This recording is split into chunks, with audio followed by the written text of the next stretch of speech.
I think the best advice that I was given when it comes to my son, my family is, well, let me back up for a second.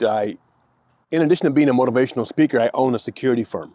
And I was doing security for this amazing lady, let's just say her name was Danny. And I'm doing security for about several years now. And she begins to ask these probing questions. And I knew something was going on because she just kept homing in on something. She had incredible discernment. And she sat me down at a break.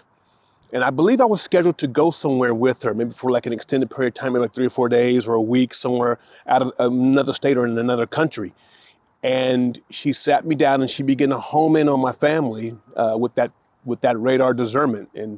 And she said, basically, she said, no, no, no. She said, son. She said, Sean, your son. I said, what about my son? He said, he's going into the 10th grade. She said, in 2 years, he's going to be gone. And when he's gone forever. He'll come back and visit, but he'll no longer be under your house.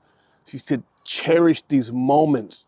And I looked in her eyes and I saw just a sincerity there. And she's pleading with me, so much so that I wasn't allowed to go on her trip. No, you're going home. And I don't know why I listened, because I don't always listen, right? But I started listening. And I listened to what she said.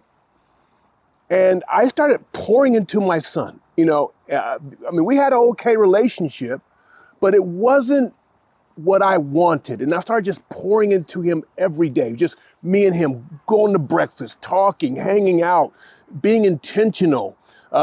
Even when he didn't want me around, I just love on him anyway, because I realized that I'm on the clock. And once he leaves, he's gone. And I didn't want him to leave my house or our house with regrets. I didn't want to say the word wish it coulda, shoulda. I didn't want to go back and try to recapture time years later. I've heard that story play out. I've seen that story play out, even with my own family, my own father. And I tell you what, those 2.5 years was some of the best times with my son and in my life. Something about putting the house in order, something about making my son a priority over, $10,000 engagement, $20,000 engagement. There was so much I was leaving on the table. I was leaving thousands on the table, but I listened. I listened to my teacher. I listened to my boss. I listened to my mentor. And I promise you, it's been at least 3 years since he's graduated.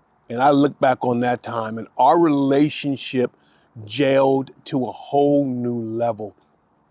And I never understood the magnitude of that moment because I didn't have that moment growing up. But years later, I'm seeing him as an RA. I'm seeing him as a leader. I'm seeing him walk with the confidence and the fortitude and the stamina that relationship, those 2 years gave him. So I just want to encourage the fathers. If you're out there and you're hearing me, the moms too, but the fathers, pour into your boys, pour into your daughters. Don't allow another woman to fill that void. Don't allow another man to fill that void of your daughter.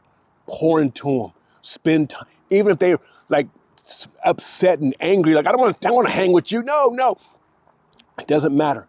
Because you're speaking directly to their soul. You have the authority to speak to the essence, to their soul, and there's nothing they can do about it. Speak into it. Call it out. Call the king out of the kid. Call it out, because in the days ahead, they're going to need that. When they're back against the corner, they're going to need that. When they're suffering, they're going to need those moments. They're going to need that confidence. They're going to need that reassurance. Where's it going to be?